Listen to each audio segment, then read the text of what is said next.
Hello friends, स्वागत है आप लोगों का उन्नति एजुकेशंस में। बेटा आज हम बात करने जा रहे हैं पेपर ECO 07 की। और कौन सा पेपर है? जून 2025 का पेपर है बच्चों। ठीक है, ये पेपर हम पूरा डिटेल में डिस्कस करने वाले हैं। आराम आराम से देखते चलेंगे, कहीं पर भी डाउट आता है तो वीडियो पॉज करके आराम से समझेंगे। ठीक है, चले बढ़ते हैं। तो देखो ये क्वेश्चन है आपके पास, answer any 5 questions, all the questions carry equal marks, use of simple calculator is allowed. यानी कि आप इसमें से कोई भी 5 क्वेश्चन कर सकते हो। ठीक है, टोटल 8 क्वेश्चंस होंगे जिसमें से आप कोई भी एनी 5 क्वेश्चंस कर सकते हो। First question is define the term statistics and discuss the importance of statistics in business and management. तो चलिए देखते हैं इसका सॉल्यूशन फटाफट। Statistics refers to the science of collecting, classifying, presenting, analyzing, and interpreting the numerical data. The term is derived from the practice of using numerical facts for understanding social and economic phenomena. Statistics helps in converting raw data into meaningful information. It provides a systematic method to study mass phenomena. In business and management, statistics is essential for rational decision making under the condition of uncertainty. बेटा video pause करके इसको आराम से समझना है। ठीक है, सारे आंसर्स डिटेल में है। फिर उसके बाद इंपॉर्टेंस देखेंगे। अगर हम बिजनेस या मैनेजमेंट में स्टैटिस्टिक्स इंप्लाई करते हैं तो उससे क्या होता है? फॉर्मुलेशन ऑफ पॉलिसीज में हेल्प होती है, डिसीजन मेकिंग में हेल्प होती है, planning and forecasting, measurement of performance, market research, quality control and risk and uncertainty analysis के लिए काम आता है। ठीक है, उसके अलावा कॉस्ट एंड प्रॉफिट एनालिसिस भी हम इससे कर सकते हैं। नेक्स्ट है क्रिटिकल नोट इसके बारे में, statistics does not provide exact conclusion but offers reliable estimates. ठीक है ना, कोई एग्जैक्ट कंक्लूजन थोड़ी दे देता है, वो तो हमें सिर्फ फिगर्स देता है निकाल के, जिसके बेसिस पर हम अपने एस्टिमेट्स निकाल सकते हैं। It results depends on the quality of the data and correct application of the methods. ठीक है, next question, differentiate between sampling and non sampling errors. दो तरह के एरर्स होते हैं हमारे पास, सैंपलिंग और नॉन सैंपलिंग एरर्स। सबसे पहले क्या है? Error arise when statistical investigation do not perfectly represent the population. These error affect the accuracy and reliability of the conclusion. In statistics errors are broadly classified into sampling errors and non sampling errors. ठीक है, तो बच्चों errors हमारे पास दो तरीके के होते हैं। कौन से? सैंपलिंग एरर्स और नॉन सैंपलिंग एरर्स। ठीक है, दोनों का डिफरेंस अच्छे से पता होना चाहिए। मीनिंग में, error due to studying and sample instead of the entire population. पूरी पॉपुलेशन की स्टडी की जगह हम क्या करते हैं? उसमें से कुछ सैंपल्स की स्टडी करते हैं। ठीक है, नॉन सैंपलिंग में error arising from the sources other than sampling, मतलब सैंपलिंग के अलावा जो किसी और रीजन से एरर्स आते हैं। Occurrence occurs only in the sample surveys, जैसे कि हमने बात करी, जब आप सैंपल सर्वे करते हो तो उसके अंदर होते हैं errors. Occurs both in census and sample survey. Census क्या होता है? जब हम पूरी पॉपुलेशन को काउंट करते हैं, तो दैट इज सेंसस। नेचर क्या है? Random in nature, generally systematic और एक्सीडेंटल। Non sampling error. ठीक है, मेजरमेंट में, can be measured and estimated, difficult to measure accurately, क्योंकि नॉन सैंपलिंग एरर एक तरीके से एक्सीडेंटल एरर्स होते हैं तो उनको कैलकुलेट करना भी मुश्किल होता है। लेकिन ये हमारे पास पहले से मेजर्ड होते हैं, एस्टिमेटेड होते हैं, हमें पहले से पता भी होता है कहीं ना कहीं। ठीक है, नेक्स्ट देखेंगे आगे। Fifth point, control reduced by increasing the sample size. जितना ज्यादा आप सैंपल साइज इंक्रीज करोगे उतना ही कंट्रोल हो सकता है, रिड्यूस हो सकता है। Reduce by careful planning and supervision, क्योंकि इसके अंदर सैंपलिंग तो होने नहीं, तो ये केयरफुल प्लानिंग और सुपरविजन से कंट्रोल किया जा सकता है। कॉजेज इनएडिक्वेट और अनरिप्रेजेंटेटिव सैंपल्स। इनएडिक्वेट या जो खराब सैंपल्स होते हैं उनकी वजह से होता है। ये क्या होता है? फॉल्टी क्वेश्चनेयर, बायसनेस की वजह से, या नॉन रिस्पॉन्स, या एरर्स इन टेबुलेशन, कि जो आपने मेथड्स यूज करे हैं सर्वेस के लिए उनके अंदर ही कोई ना कोई गड़बड़ है। एग्जांपल में, sample mean differ from the population mean, यहां पर respondent gives the wrong information. ठीक है, स्कोप लिमिटेड स्कोप है और wider in scope and impact भी इसका कहीं ना कहीं ज्यादा होता है। तो दोनों के मीनिंग एंड डिफरेंस है, बहुत ध्यान से पढ़ना है। आगे देखते हैं। Next is what is dispersion. Dispersion का मतलब क्या है? ये स्टैटिस्टिक्स में आपने टर्म जरूर पढ़ी होगी, इसका मीनिंग क्या है आपसे पूछा गया पेपर में। देखते हैं। Dispersion refers to extent to which individual values in a series scatter और स्प्रेड अराउंड एन एवरेज। एक एवरेज के आसपास वो कितना ज्यादा स्कैटर्ड है, कितना ज्यादा फैला हुआ है, दैट इज डिस्पर्जन।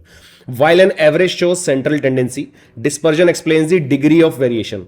जैसे कि हमें एवरेज से तो ये पता लगता है, while an average shows the central tendency, average से हमें पता लगता है कि सेंट्रल टेंडेंसी क्या है, कि डेटा की सेंट्रल वैल्यू कितनी है, जैसे कि मीन मीडियन मोड कहां पे लाई करते हैं। लेकिन डिस्पर्जन हमें ये बताता है कि हमारे डेटा में वेरिएशन कितनी है, कितना ज्यादा वो सेंट्रल वैल्यू से वेरिएट कर रहा है डेटा। फिर it indicates whether the values are closely clustered और widely spread. Dispersion is essential for judging the reliability of the average, कि जो हमारा एवरेज निकला है उस पर हम कितना रिलाय कर सकते हैं, ये हमें कौन बताता है? डिस्पर्जन। अगर ज्यादा वेरिएशन होगा तो हम उस पर रिलाय नहीं कर सकते, आसपास ही होगा तो हम रिलाय कर लेंगे। ठीक है ना। Dispersion measures the variability, it shows the spread of the observation, A lower dispersion indicates greater consistency. Higher dispersion means greater fluctuation, यानी ज्यादा fluctuation है, ठीक है ना. It helps in comparing two or more series. Dispersion supports decision making. It highlights risk and instability. फिर dispersion complements measures of central tendency. ठीक है, आगे बढ़ते हैं.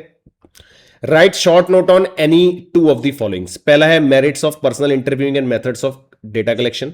पर्सनल इंटरव्यूइंग के मेथड और method of personal interviewing, method of data collection, मतलब personal interviewing method के आपको वो बताने, मेरिट्स बताने. ठीक है. दूसरा है डिसएडवांटेज ऑफ सेकेंडरी डेटा. तीसरा है object of classification of data. अब देखो प्रॉब्लम क्या आती है, इनमें से कुछ क्वेश्चन आपने डेफिनेटली अपने छोटी क्लासेस में भी पढ़े होंगे, लेकिन हमें लिखना क्या एग्जाम में और कैसे मार्क्स स्कोर करने हैं, तो उसके लिए आपको लिखने का तरीका और जो पॉइंट्स हैं किस तरीके से आपको प्रेजेंट करना है आंसर शीट पे, ठीक है, वो हम देखने जा रहे हैं. Methods of personal interviewing method में बात करते हैं. A personal interviewing method is primary method of data collection in which data are collected through direct face to face interaction. ये बताना बहुत जरूरी है क्योंकि पर्सनल इंटरव्यू की बात हो रही है, तो ये हाईलाइटेड पॉइंट है. देखो पर्सनल इंटरव्यू मतलब direct face to face interaction between the investigator and the respondent. It is one of the oldest and most reliable methods. This method ensures personal contact and better understanding. It is especially useful where accuracy and depth of the information are required. Direct contact होता है एक तो इसके अंदर, है ना, तो एक तरीके से फर्स्ट हैंड इंफॉर्मेशन होती है, किसी की ऑलरेडी कलेक्टेड इंफॉर्मेशन को आप यूज नहीं कर रहे, आप डायरेक्ट जाके इंफॉर्मेशन कलेक्ट कर रहे हो सोर्स से. दूसरा है रिस्पॉन्स रेट ज्यादा होता है. Personal presence encourage the respondent to cooperate fully, है ना. क्लैरिफिकेशन ऑफ द क्वेश्चंस, आप ज्यादा अच्छे तरीके से कोई डाउट्स है कुछ भी वो आप इजिली क्लियर कर सकते हो. ठीक. नेक्स्ट है accurate information.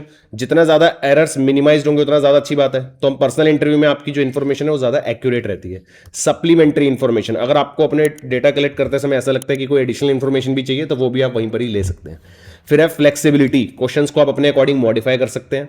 Suitable for illiterate respondents, अब कोई रिस्पॉन्डेंट है जिसको नहीं समझ आ रहा, आपका लिखा हुआ क्वेश्चन आपने बनाया वो नहीं समझ आ रहा, तो आप उसके लिए भी एक पर्सनल इंटरव्यू सूटेबल है क्योंकि आप उससे पर्सनली फेस टू फेस बात कर रहे हैं, तो आप उसको समझा सकते हैं कि आप क्या पूछने जा रहे हैं. फिर है कंट्रोल ओवर द इंटरव्यू, अगर किसी भी तरह का कोई डिसिप्लिन या फोकस आपको चाहिए तो वो आप उसमें कंट्रोल कर सकते हैं क्योंकि आप फेस टू फेस इंटरेक्ट कर रहे हैं. ठीक है. उसके बाद सेकेंडरी डेटा की डिसएडवांटेज.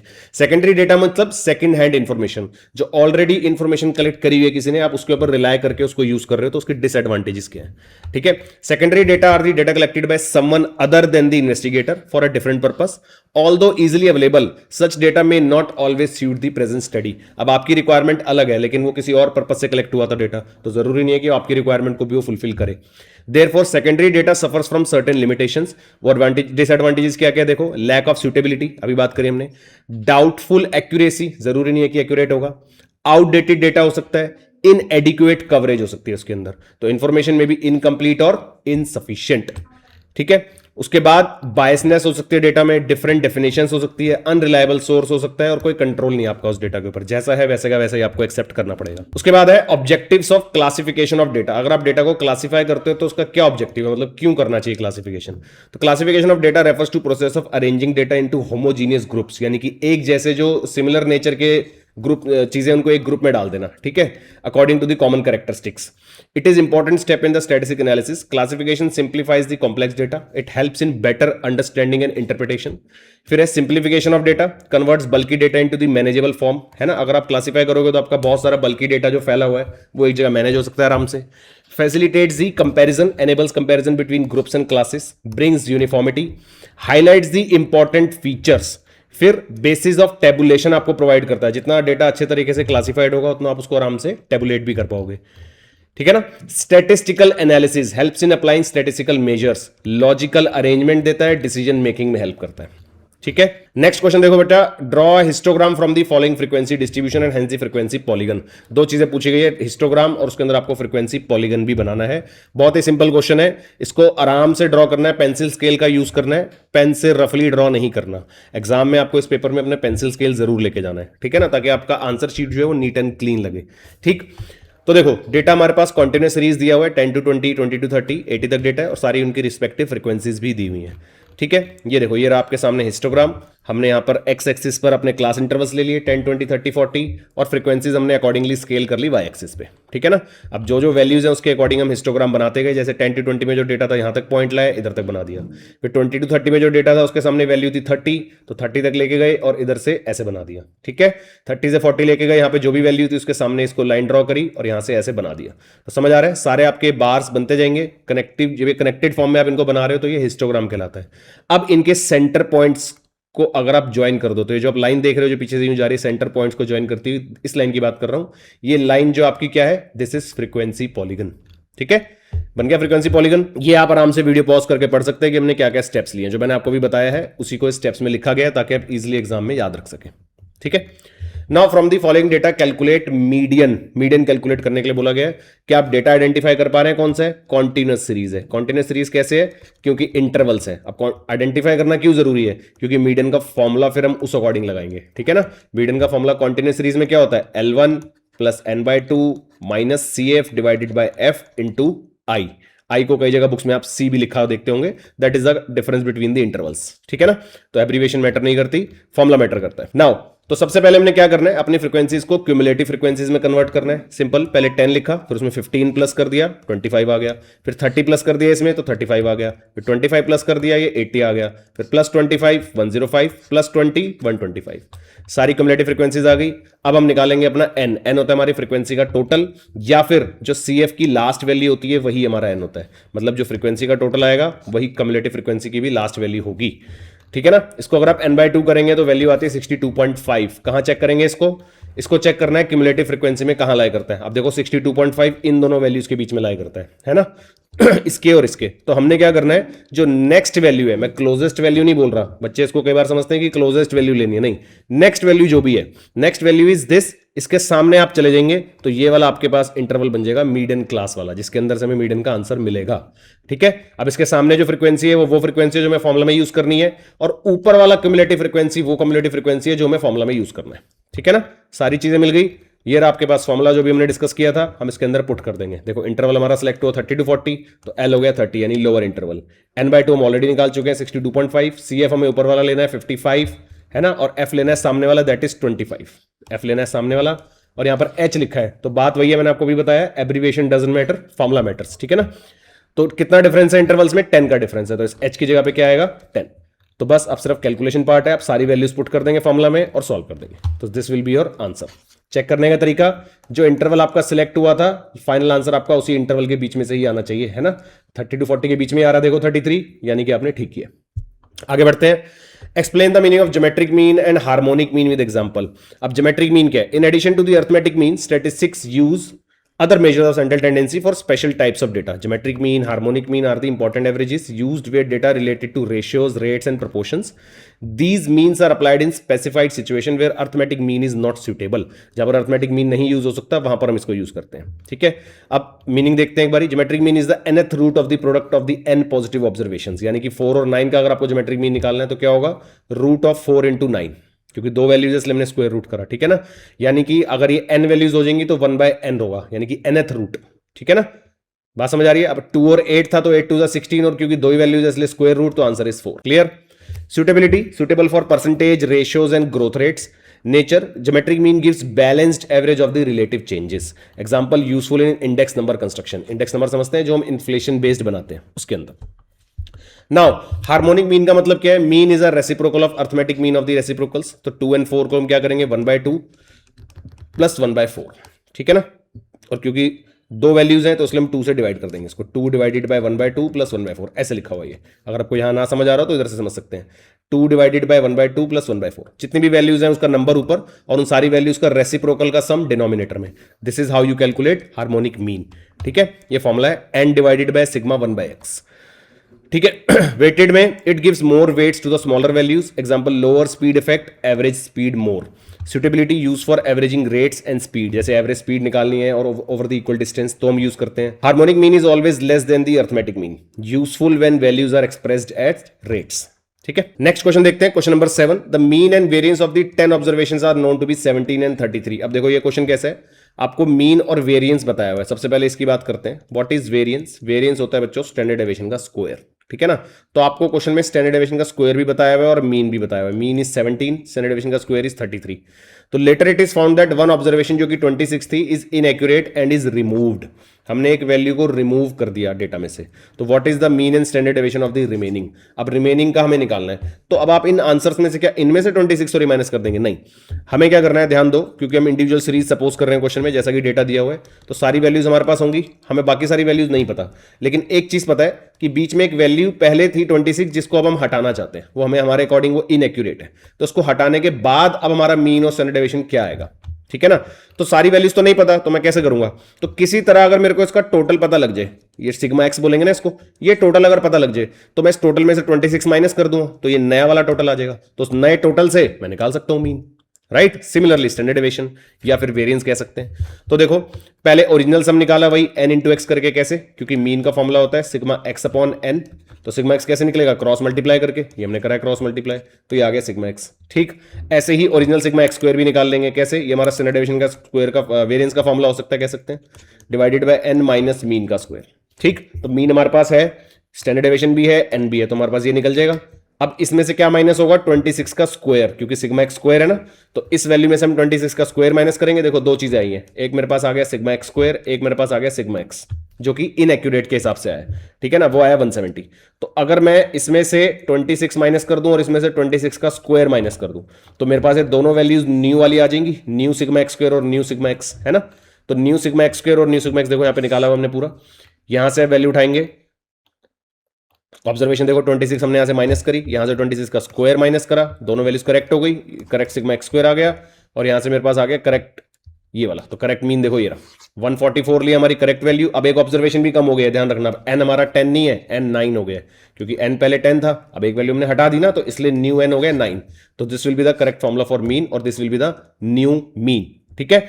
ऐसे ही वेरिएंस की बात करते हैं, सिग्मा एक्स स्क्वायर हमने ठीक कर दिया, अब हमारा मीन भी करेक्ट हो चुका है। तो जो फॉर्मूला लगाएंगे हम दोबारा से वेरिएंस के लिए, उसके अंदर नया वाला मीन डालेंगे जो भी हमने निकाला है, ठीक है। और उसके अंदर हम सिग्मा एक्स स्क्वायर नया वाला डालेंगे, एन की जगह 9 हो गया, तो ये भी हमारे पास करेक्ट होकर आ जाएगा, दैट इज 80/3, ठीक है। स्टैंडर्ड डेविएशन के लिए हमें स्क्वायर रूट करना होता है, तो स्क्वायर रूट हम करेंगे तो ये आंसर आएगा, ठीक। Next question number 8, calculate the Karl Pearson coefficient of skewness. अब आपको स्क्यूनेस के लिए फॉर्मूला पता होना चाहिए, फॉर्मूला पता होगा तो ये अब आगे बढ़ सकते हैं। देखो फिर से डेटा दिया हुआ है कॉन्टिन्यूस सीरीज का, सारे इंटरवल्स की फॉर्म में है डेटा, 50 to 60, 60 to 70 और उनकी रिस्पेक्टिव फ्रीक्वेंसीज भी हैं। तो देखो हमें करना क्या है, सबसे पहले मिड पॉइंट निकाल लिया हमने अपने इंटरवल्स के, 50 to 60 के बीच में क्या आएगा 55। हो सकता है आपको देख के पता लग रहा हो, ना निकले मिड पॉइंट तो क्या करेंगे, दोनों इंटरवल्स को प्लस करके डिवाइडेड बाय 2, तो मिड पॉइंट आ जाएगा आपके पास, ठीक है। सारे मिड पॉइंट्स निकाल लिए। अब हमें क्या करना है, इसका मीन निकालना है, जो कि आपको पता है कैसे निकालते हैं। क्या फॉर्मूला होता है मीन के लिए? मीन के लिए क्या फॉर्मूला होता है? Sigma F x divided by sigma F, निकल जाएगा मीन, है ना। पहले आप मीन निकाल लेंगे, उसके बाद आप निकालेंगे मोड। ये रहा मोड के लिए फॉर्मूला आपके पास, ये है मोड के लिए फॉर्मूला। अब ये कहां से उठाएंगे वैल्यूज? जो आपको इंटर फ्रीक्वेंसी सबसे ज्यादा हाईएस्ट दिखेगी, हाईएस्ट फ्रीक्वेंसी कहां दिख रही है? पूरे अपने फ्रीक्वेंसी के कॉलम में देखो, हाईएस्ट फ्रीक्वेंसी है 40 पे, तो उसके सामने वाला इंटरवल होगा हमारा मॉडल क्लास बोलते हैं इसको, ठीक है। इसको बोलते हैं मॉडल क्लास, क्योंकि हाईएस्ट फ्रीक्वेंसी के सामने लिखा हुआ है। अब ये जो फ्रीक्वेंसी है ये हमारी होती है f1, ऊपर वाली होती है f0, नीचे वाली होती है f2, तीनों वैल्यूज आ गई। ये रहा हमारे पास मोड का फॉर्मूला, इसके अंदर वैल्यूज पुट कर देंगे तो मोड भी आ जाएगा। क्या क्या निकाल लिया? मीन भी निकाल लिया, मोड भी निकाल लिया। अब आते हैं स्टैंडर्ड डेविएशन की बारी। ये रहा स्टैंडर्ड डेविएशन का फॉर्मूला, इसी से हम स्टैंडर्ड डेविएशन भी निकाल लेंगे। अब हमारा Karl Pearson coefficient of skewness का फॉर्मूला है mean minus mode divided by standard deviation. तो मीन चाहिए था, निकाल दिया, मोड चाहिए था, निकाल दिया, स्टैंडर्ड डेविएशन भी चाहिए था, वो भी निकाल दिया। तीनों वैल्यूज पुट कर देंगे, हमारे पास स्क्यूनेस का फॉर्मूला आ जाएगा, ठीक है। Karl Pearson coefficient of skewness. तो बेटा ये था आपका पेपर जून 2025 का, ठीक है। जून 2025 का पेपर हमने डिस्कस किया है। अब अगर किसी स्टूडेंट को लगता है कि उसको अभी भी डाउट्स आ रहे हैं या जो हमने प्रैक्टिकल डिस्कस करे उनके बेसिक्स ही नहीं पता, तो क्वेश्चन कैसे अटेम्प्ट होंगे एग्जाम में? क्योंकि देखो आप थ्योरी से ज्यादा बेटर है अगर आप प्रैक्टिकल क्वेश्चन अटेम्प्ट करोगे, क्योंकि आप उसमें फुल मार्क्स स्कोर कर सकते हो, जो अल्टीमेटली आपके स्कोर को बढ़ाएगा। अगर आप ये सोचोगे कि प्रैक्टिकल छोड़ जाता हूँ, थ्योरी पढ़ के चले जाएंगे और मार्क्स स्कोर कर लेंगे, उसमें नहीं। आप जितना मर्जी अच्छा लिख के आओ, आपको थ्योरी में फुल मार्क्स के चांसेस हमेशा कम रहते हैं, ठीक है ना। वहीं प्रैक्टिकल अगर आप कर देते हो, फॉर्मुला ठीक से लगा देते हो, आंसर निकाल देते हो लास्ट में, तो आपके नंबर उसमें नहीं कटते, ठीक है ना।